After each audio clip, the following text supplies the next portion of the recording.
What's up, everybody? It's Peyton Anderson with Next Level Athletes. Today, I'm thrilled to have Dontae McMillan, Weber State running back, on the podcast today. Dontae is coming off this past season where he totaled 475 yards on the ground with 4 touchdowns. Dontae, first of all, thanks for coming on. Really appreciate it, man. No problem, dude. I appreciate you. Of course. Dontae, let's go back to your recruitment process. What stood out to you most throughout your personal process? But also, what would you say was most challenging about it all? But what would you say ultimately led you to Weber State? To be honest, like my recruiting process, I just remember like it was really like I felt really good about myself because I really worked hard, to get Yep. where I need to be. I always had a higher expectation of myself. And then to be honest, what was the most challenging part was just what schools to choose, you know what I'm saying? Because Yeah. I was supposed to get way more offers than Oregon, Utah State, Weber Mm-hmm. State. Like I was supposed to get more offers from like the ACC, SEC, you know what I mean, Big 10, Yeah. Big 12, you know what I mean, all those types of schools, and Of course. I had a lot on my shoulder because I had everybody back at home. I was a huge role model for everybody, you know what I mean? Because Yeah. I'm the first one out of like my school, because my school wasn't really known like that. So Yeah. I was literally the only football player in history to like get all these offers, you know what I mean? And Mm-hmm. I didn't want to let anybody down. I didn't want to let myself down. So I think that was really the most challenging part. But ultimately, the best thing about it was just the experience, man. Like feel like I'm being treated well. You know what I mean? People are actually seeing my talent. Yeah. But yeah, that's for real. That's all I feel like. Of course. And talking about your first time and experience on campus, what was going through your head? What expectations did you have coming in? But having been in the program for some time now, how have these changed at all? And if so, just how? I felt like physically and mentally, I changed in a good way. You know what I mean? Because my Yeah. first year being in college, I already knew that everybody was like me. Because I was the best player, so I'm Mm-hmm. playing against everybody that like they were their best players in high school. You know what I mean? So Mm-hmm. I already knew what was up. I'm gonna play against dudes that were bigger than me. Cause I wasn't big my very first year. I was 183 pounds, 5'11". You know what I mean? So Yeah. it took me a while to get my size and my strength. So, but I feel like being on campus was the greatest experience for me because I'm finally in college. I'm growing up for the man I Yep. need to be and I want to be, and just living life, man. Just like really focusing on like what I want to be when I grow up. My goal is to be an NFL player. It Mm-hmm. still is. But my plan B is to be a sports commentator. You know what I mean? Yeah. So let's just say like when I retire in the NFL, I can be Mm-hmm. like Michael Strahan, all them the NFL today Yeah. dudes. Like Yeah. I'm Of really just course. like I'm focused on the more of a sports field. So Mm-hmm. that's how I think right now. Of course. And taking you back to your high school career, you were unanimous player of the year as running back and linebacker. Yes, sir. Finished with 2019 rushing yards, 43 touchdowns. What would you say was just your favorite part of just being in high school, like your favorite memory, but also just what Man, you'll miss about it most? my favorite memory was when we beat our rival team my junior year, the Mm-hmm. best year. Like when I tell you, it's to the point where like when we won, the whole crowd started running on the field. You know what I'm saying? That meant a Yeah. lot to me. It actually felt like a real season. Mm-hmm. This is before my senior year and all that, but I really loved high school football. I'm always gonna miss high school football. I missed them Friday night lights. Just always hanging out with my brothers. You know what I mean? Just having that bond, that team bond automatically. You know what I mean? That good Yeah. feeling. You know. Yeah. Of But course. then like to be honest, it's always gonna be there. Because like hey, we gotta live forward, and that's how I think now. But the memory's always gonna be there. You know what I mean? So Yeah. I'm Yeah. grateful for everyone I had. Of course. And so far, what do you say is the biggest misconception about the transition from high school to college? Whether that be assumptions of what happens on or off the field, but for you personally, what has been the biggest transition, would you say, from high school to college? So like he be more specific, like transitioning. Like what do you mean? Like That sometimes the speed, the pace of the game, or oh the okay playbook and the yeah. film and stuff like that.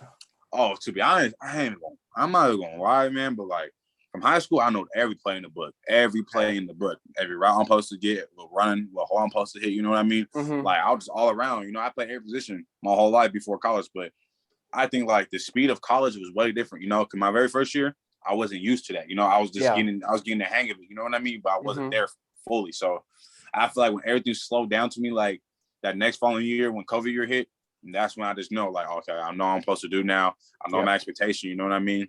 Because, Mm-hmm. like I said, everybody's the best, been their best player in high school. So I got like turn me up. You know what I mean? Like Yeah. level up. So I feel like the speed, to be honest, it was crazy, man. Like I remember the first time I got hit the first time, I was like, oh my God, this is really, it really woke me up. I'm playing against grown men who are like 25, Yeah. 24, you know what I mean? I'm only 17, Yeah.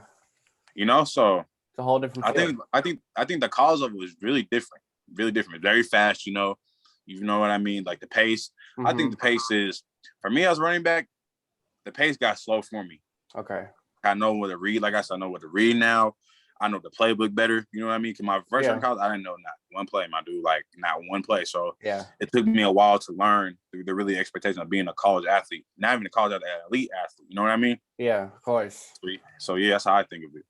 And additionally, first of all, what does it personally mean to you to be able to put on that Weber State uniform and play for a quality FCS school? But also, I think I've seen you spring practice, you post about spring practice already. But without sharing too much details, don't want to get anyone in trouble here. How's the team looking this year? What are you most excited about? Hey man, it's going great, man. We've been working every day. You know what I mean? Last week, our scrimmage, it was really great. Okay. And I just know that we're really young, which is a good thing. Yeah. You know what I mean?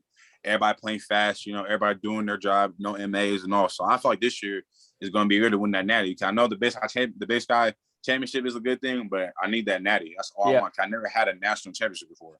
And when I get that, like when it happens, I'm gonna cry about it. I'm gonna feel everything. You also get those rings and everything. Yeah.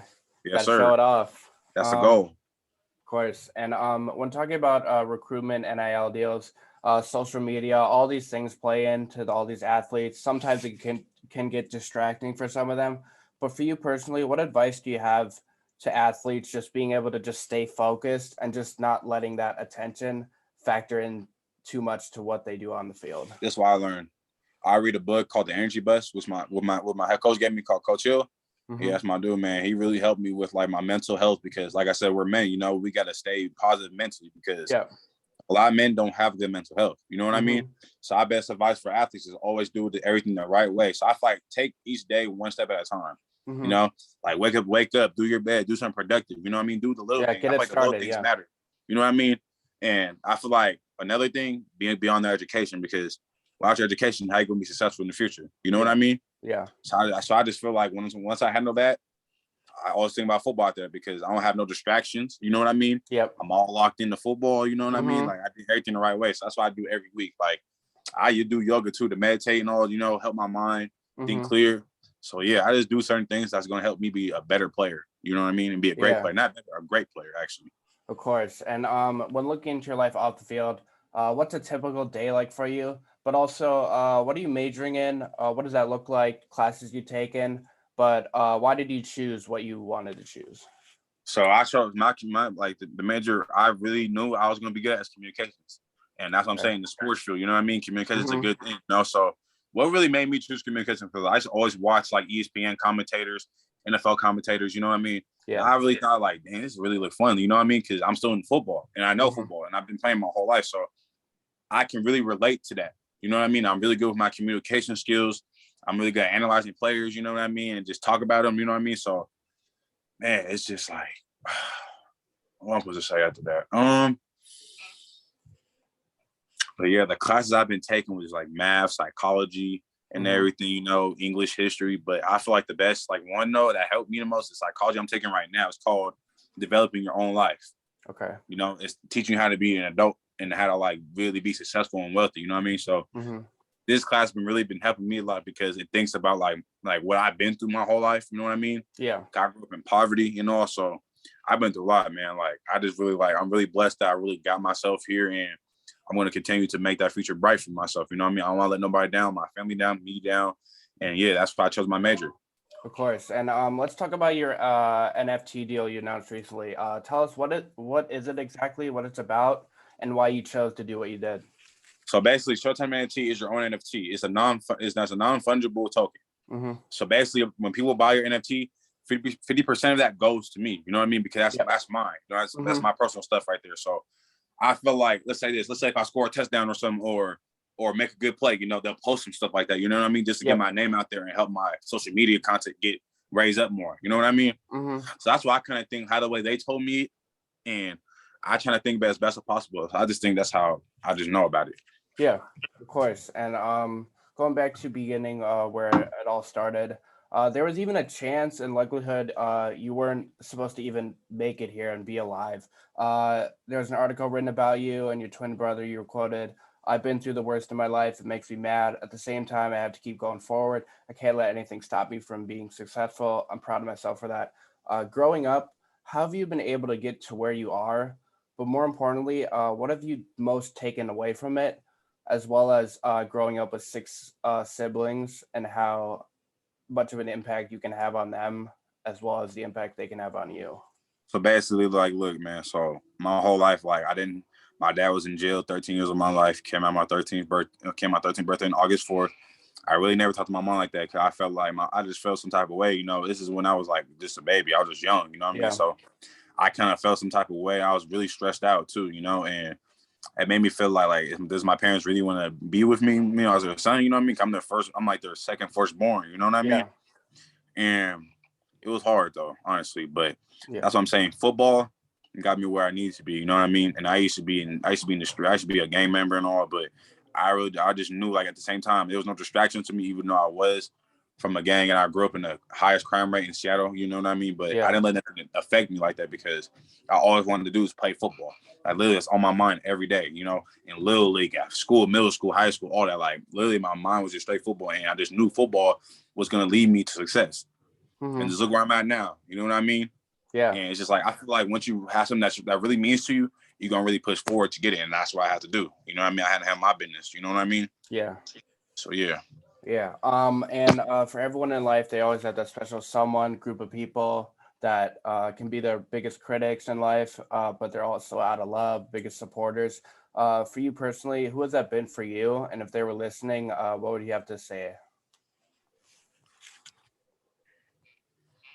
I don't want to cry, man, but it's like my grandmother.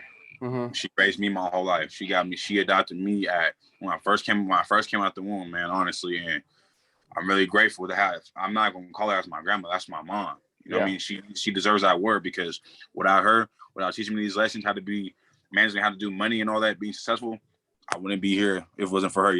It's like this. I changed her life. She Yep. changed my life.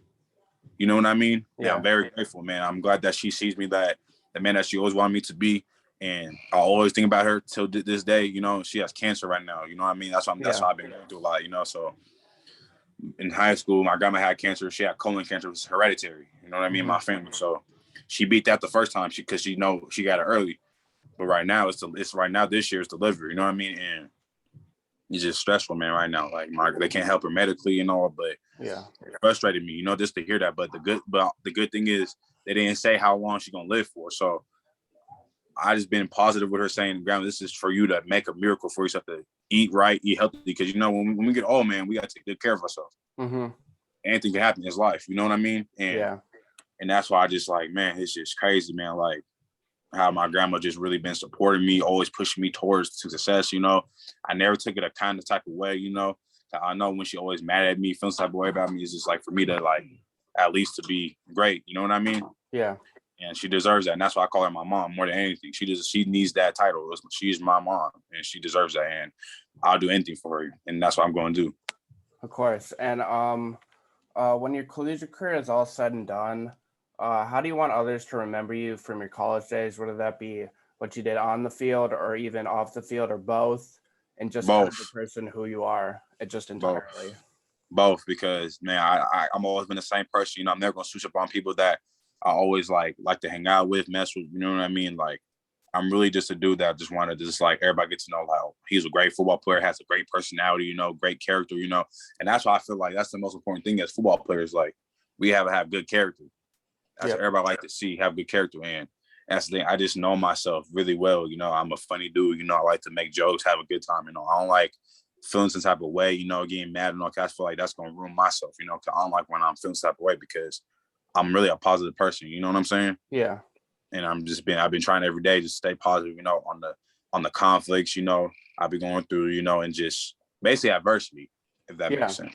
Yeah. Of So I course. really know how to handle adversity now because I'm growing up. I'm only 20 years old, but I'm still growing. And yeah, man, that's how I think. Of course. And last question. You talked about this before, but just to reiterate it, what do you want to do after college? I know you talked about that. Just one more time? What do you want? I'm going to NFL. I want Nice. to go to NFL, and I'm going to stick to that. And that's all. That's my plan A right now. I know my Nice. plan B is to be sports commentator, but now since 8 years old, playing Little League and getting my name out there, I want to go to NFL, and I'm going to make it. Of course. Once again, Dontae McMillan, Weber State running back. Dontae, really appreciate you coming on today and wish you nothing but this best going forward, man. Appreciate you, man. For real, I'm really blessed that you came here to interview me. You know, really know my story, and I really want other people to know outside of this worldwide. Like I really came from the struggle. Cause everybody has a story, man. It's just hard, you know. And that's why I keep telling these athletes to stay positive. Doesn't matter what you're going through, man. Just always think about the positive things that's going on in your life. Okay. Take care, man. Thank you. You too.